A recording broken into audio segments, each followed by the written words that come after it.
긴장이 기후에서 오는 것이 아니라 경계하는 한 민족의 집단적 영혼에서 비롯된 어느 밤, 한국의 하늘은 갑작스럽게 녹색의 눈부신 빛에 의해 갈라졌다. 그것은 평범한 천둥도 아니었고 자연의 장관도 아니었다. 알려진 어떤 과학적 설명에도 들어맞지 않는 일이었다. 마치 하늘이 세계를 이전과 이후로 나누듯이 하늘 자체가 분명하고 직접적으로 말하기로 결심한 듯한 번쩍임이었다. 이것은 고립된 사건이 아니었다. 오래된 경고의 실현이었다. 지금까지 권력의 눈에 보이지 않던 누군가가 침묵 속에서 속삭인 예언의 성취였다. 지상에서는 한국이 정치적 혼란 속에 빠져 있었다. 대통령의 해임 결정은 갑작스럽고 통상적인 심판 절차를 무시한 속도로 이루어졌다. 국민은 박수와 눈물 사이에서 그 단절을 지켜보며 한 시대의 끝을 목격하는 듯했다. 광장, 가정, 카페, 버스 안에서 온 나라가 하나의 감정에 잠긴 듯했다. 바로 불확실성. 그 붕괴의 소리는 귀를 멀게 할 만큼 컸지만 그보다 더 강렬한 것은 그 뒤를 이은 침묵이었다. 새로운 중심을 찾으려는 나라의 침묵. 그리고 그런 소용돌이 속에서 유현택이라는 이름이 수면 위로 떠올랐다. 그는 정치인이 아니었다. 종교인도 아니었다. 인지된 지도자도 미디어나 SNS에서 알려진 얼굴도 아니었다. 그는 단지 한반도의 분단선 북쪽에서 태어난 평범한 남자였다. 청진에서 자라며 끊임없는 감시 속에서 말을 많이 하면 형벌을 받고 더 많이 보면 위험해지는 환경에서 자랐다. 어릴 적부터 유는 자신의 것이 아닌 꿈을 묘사하곤 했다.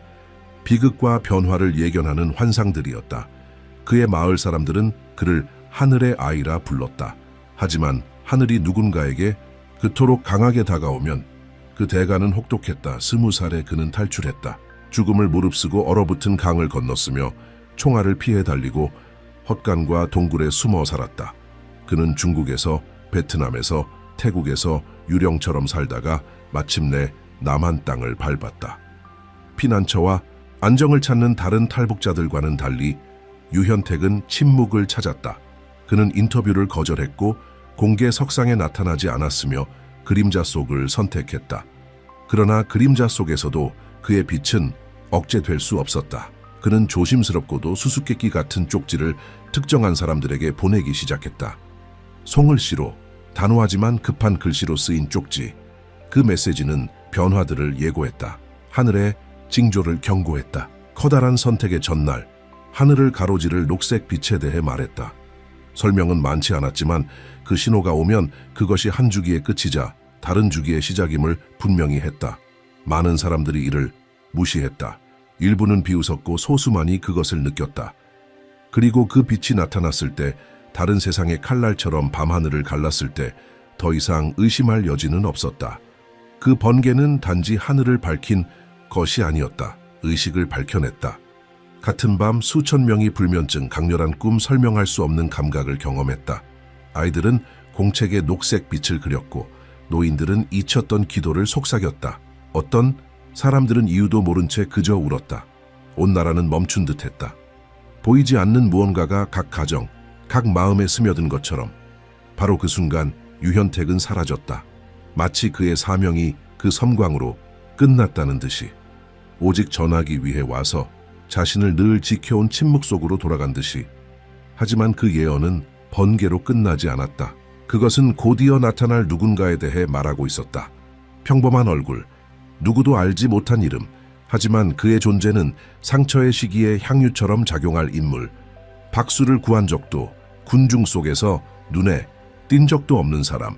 그러나 내면의 시대의 지혜를 간직한 자. 우리 곁에 조용히 살며 관찰하고 배우고 고통받았던 사람. 스스로 드러내지 않지만 모두가 그를 알아보게 될 지도자. 그 녹색 빛은 단지 정치적 변화의 신호가 아니었다. 그것은 하나의 영적 각성이었다. 예로부터 어떤 영혼들은 일반적인 논리를 초월한 감수성을 지닌 채 태어나는 것처럼 보인다. 그들은 먼저 보고 먼저 느끼며 말은 적지만 마음속에 아직 세상에 드러나지 않은 무언가를 간직한 사람들이다. 유현택은 은밀하게 전해 내려오는 오래된 이야기들에 따르면 그런 영혼 중 하나라고 한다. 그는 한반도의 북쪽, 감시가 끊이지 않는 곳에서 말이 감시받고 생각이 숨어야 하는 억압적인 침묵 속의 땅에서 태어났다고 전해진다. 어릴 적부터 그는 이상한 꿈을 꾸었고 반복되는 환상을 보았으며 쉽게 설명할 수 없는 감각을 느꼈다. 마을의 몇몇 노인들은 그를 하늘의 아들이라 불렀고 다른 이들은 이해할 수 없는 것을 말하는 것이 두려워 침묵했다. 시간이 흐르며 그의 가족은 당국의 감시 대상이 되었고 유현택은 운명의 무게와 억압을 느끼며 가장 위험한 길을 선택했다고 한다. 바로 탈출이었다. 그는 맨발로 얼어붙은 강을 건넜고 칼바람 속에서 숨을 몰아쉬며 속삭이는 기도와 함께 국경을 넘었다. 그 여정은 단순한 지리적 이동이 아니었다. 그것은 영적인 움직임이자 낡은 세계와 그가 느끼던 새로운 세계 사이의 상징적인 단절이었다. 그는 수년 동안 숲, 작은 도시들, 국경의 끝자락에서 숨어 지내며 이름 없이 살아갔다. 그러나 그 모든 곳에서 그를 만났다고 전하는 이들에 따르면 그는 하늘을 바라보고 글을 쓰는 일을 멈추지 않았다. 처음으로 그에게서 비롯된 것으로 여겨지는 메시지들은 단순했다. 짧고 조심스러운 메모들로 믿을 수 있는 소수에게 구전되거나 송을시로 전해졌다.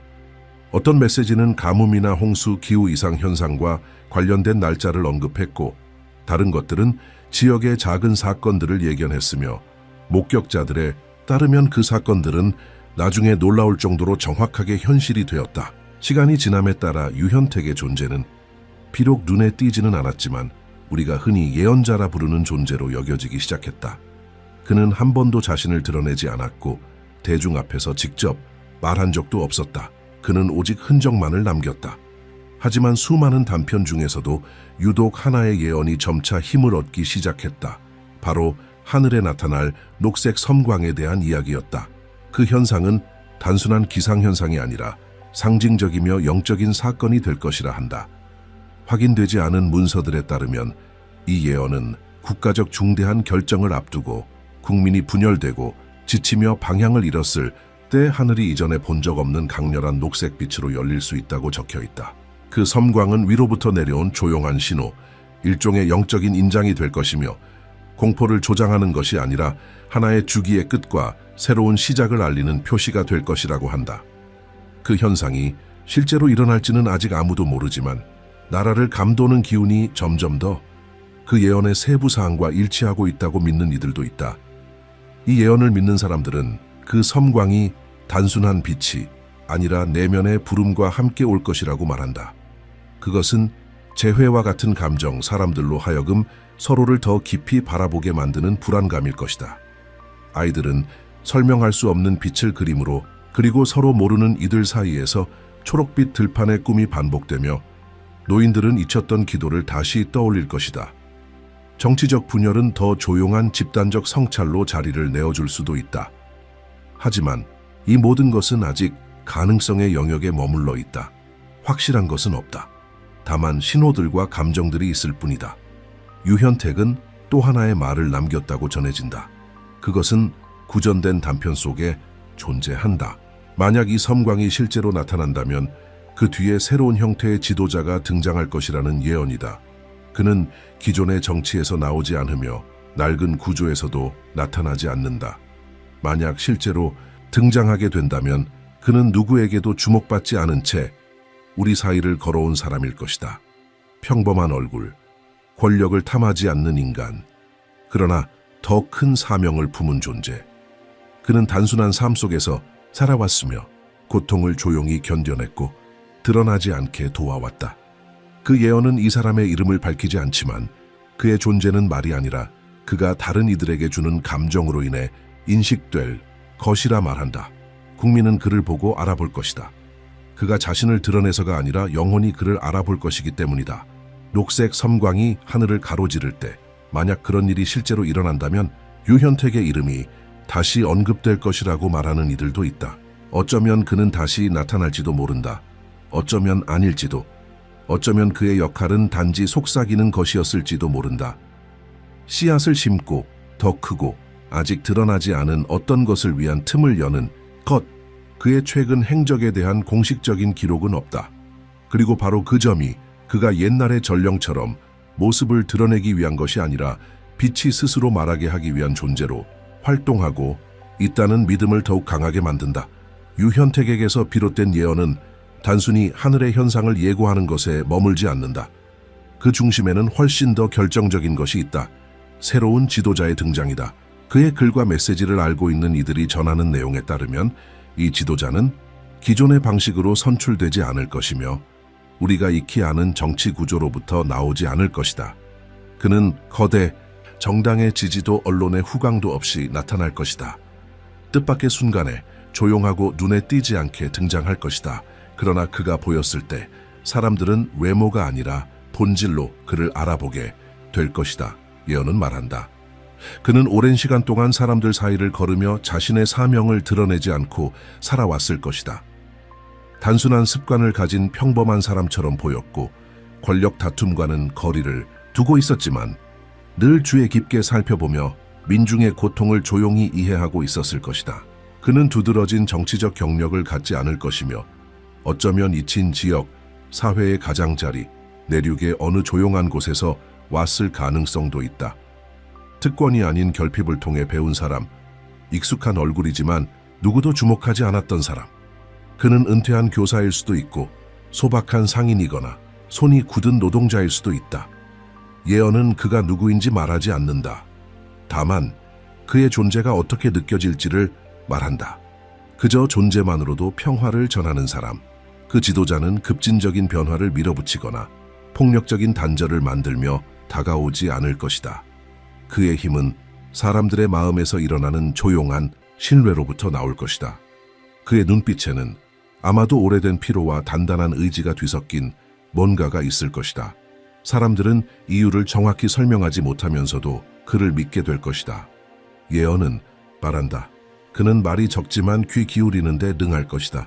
그리고 바로 그 누구도 듣지 않는 소리를 듣는 능력으로 그는 부서진 것들을 다시 모을 수 있을 것이다. 그는 명성을 원하지 않겠지만 결국 인정받게 될 것이다. 그는 권력을 원하지 않겠지만 민중의 의지로 그 자리에 오를 것이다.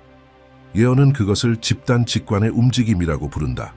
이념이 아닌 감각에 이끌린 국민의 각성. 또 예언 기록에 따르면 이 새로운 지도자는 세 가지 주요한 특징을 가질 것이다. 첫째는 화해다. 세대 간, 지역 간, 계층 간 깊이 갈라진 시기 속에서 그는 그 어떤 거부감 없이 양극단을 넘나들 수 있는 유일한 인물이 될 것이다. 노년층의 존경과 젊은 세대의 신뢰를 동시에 받을 수 있을 것이다. 그는 앞선 세대의 전통 언어를 이해하면서도 변화에 목마른 세대의 불안을 품을 수 있을 것이다. 이것은 억지로 만든 다리가 아니다. 그는 본질적으로 균형의 지점이 될 것이다. 두 번째 특징은 깨끗한 진실이다. 예언은 말한다. 이 사람은 과거에 얽힌 빚이 없고 오랫동안 권력을 유지해온 부패한 구조들과도 무관할 것이다. 그의 이력은 놀랍도록 정직하고 투명할 것이다. 그것은 무언가를 감추었기 때문이 아니라 언제나 자신의 가치에 따라 일관되게 살아왔기 때문이다. 그는 고통을 겪었을 것이고 이름 없이 살아갔으며 아마도 가난 속에 있었을 수도 있다. 하지만 결코 자신을 팔지 않았을 것이다. 그래서 그는 공격하기 어려운 인물이 될 것이다. 드러낼 스캔들도 조작할 약점도 없기 때문이다. 진실이 그의 방패가 될 것이다. 세 번째 징표는 조용한 영성이다. 예언은 분명히 말한다. 그는 종교의 옷을 입고 나타나지 않을 것이다. 절의 스승도 목사도 스님도 아닐 것이다. 그러나 그 안에는 보이지 않는 것과의 깊은 연결이 있을 것이다. 그는 자비와 겸손, 용기와 지혜로 행동할 것이다. 그가 지닌 신앙은 교리적인 믿음이 아닌 삶의 방식 속에 뿌리내린 생생한 신앙일 것이다. 생명에 대한 존중, 자연에 대한 경외, 타인의 고통에 대한 공감은 매우 진실되어 설명할 수 없는 신뢰를 불러일으킬 것이다. 그가 무언가를 설득할 필요는 없을 것이다. 예언에 따르면 그의 존재 자체가 충분할 것이다. 또한 유현택에게서 비롯되었다고 전해지는 기록들에 따르면 이 지도자의 등장은 국가적 균형이 무너진 시기와 맞물릴 것이다. 제도는 약화되고 통치자들은 신뢰를 잃으며 국민은 더 이상 어떤 익숙한 이름도 믿지 않게 될 것이다. 그런 상황 속에서 하늘의 녹색 섬광이 신호처럼 나타날 수도 있다. 지도자가 어디 있는지를 알려주는 것이 아니라 그를 알아볼 수 있는 마음의 능력을 사람들 안에서 깨우기 위해 그 섬광은 하나의 집단적 알람이자 영적 부름이 될 것이다. 거짓과 조작에 지친 민중은 두 부류로 나뉠 수 있다. 즉시 그의 진실을 느끼는 이들과 의심 속에 저항하는 이들. 예언은 말한다. 그는 비방과 침묵 강요, 그리고 권력을 지키려는 세력들로부터의 경멸의 대상이 될 것이다. 그들은 그를 경험 부족이라 말하고 순진하다고 비웃으며 그의 겸손을 약점이라 주장할 것이다. 그의 존재를 조롱하려는 시도와 관심을 다른 곳으로 돌리려는 전략, 그를 가볍게 보이게 하려는 캠페인들이 이어질 것이다.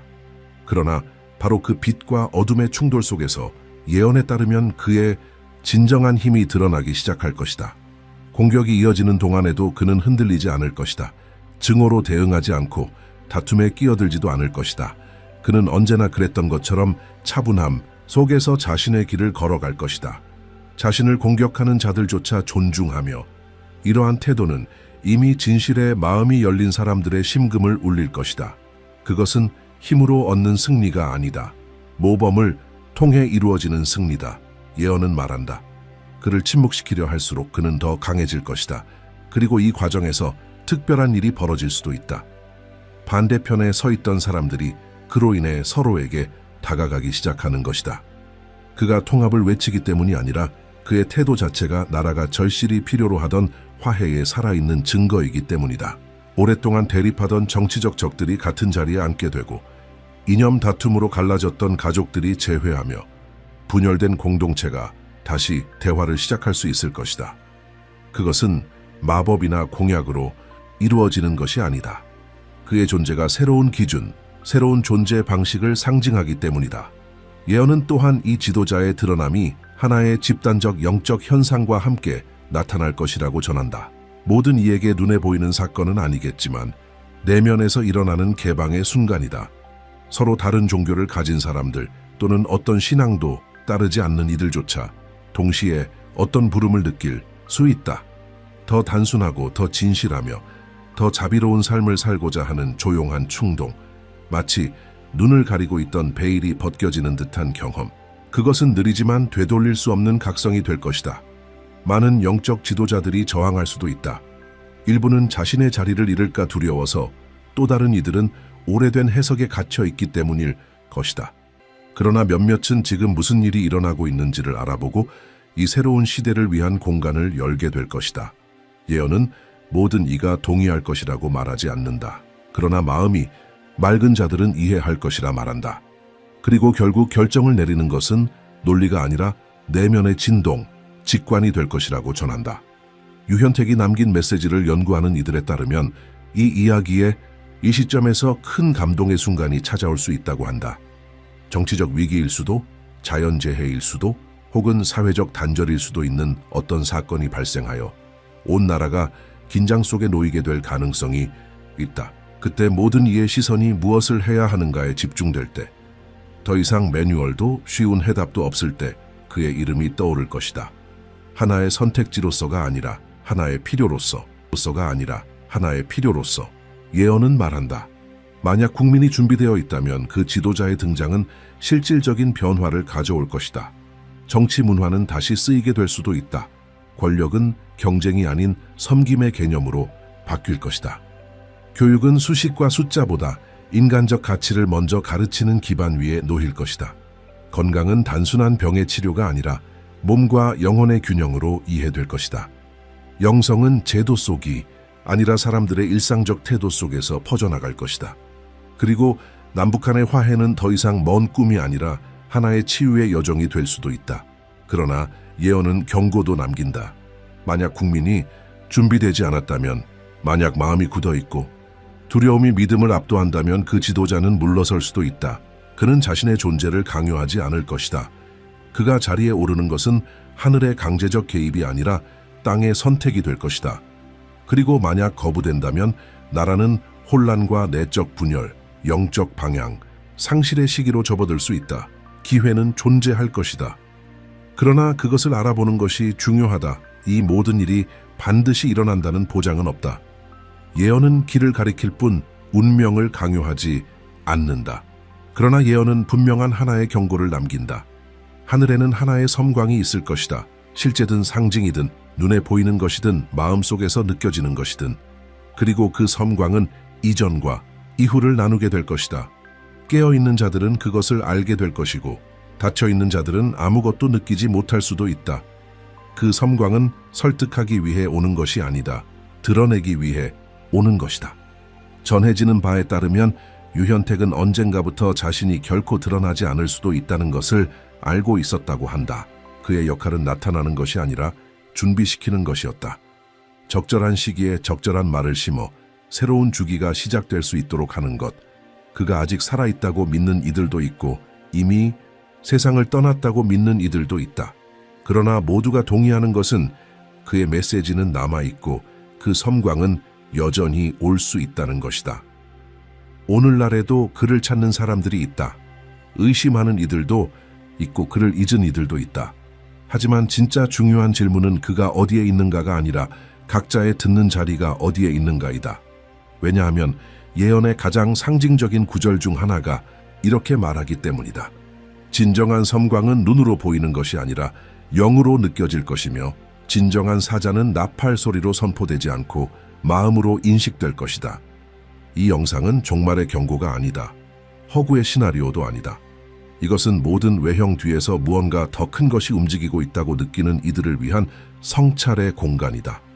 보이는 것과 보이지 않는 것 사이, 지금 일어나고 있는 일과 일어날 수 있는 일 사이에 여전히 하나의 다리가 존재하고 있음을 상기시키는 공간이다. 당신 안에서 무언가가 이 말을 들으며 깨어났다면 어쩌면 당신 역시 그 섬광이 오기 전에 이미 그것을 느끼고 있는 사람들 중 하나일지도 모릅니다. 어떤 모임에 속할 필요도, 특정 종교를 따를 필요도, 모든 신비를 이해할 필요도 없습니다. 필요한 것은 단 하나인 진심으로 듣고자 하는 마음입니다. 영혼의 눈을 뜰 용기입니다. 더 진실하게, 더 자비롭게, 더 담대하게 살아가고자 하는 의지입니다. 왜냐하면 만약 예언의 시간이 정말 도래한다면 그때는 모든 행동이 의미를 가질 것이기 때문입니다. 말 한마디가 씨앗이 되고 깨어있는 마음 하나하나가 새로운 이야기를 위한 비옥한 토양이 될 수 있기 때문입니다. 어쩌면 그 섬광은 아직 오지 않았습니다. 어쩌면 그 지도자는 아직 준비 중일지도 모릅니다. 어쩌면 이 모든 것은 이제 막 시작된 것일지도 모릅니다. 그리고 그날이 오면 당신이 준비되어 있기를 바랍니다.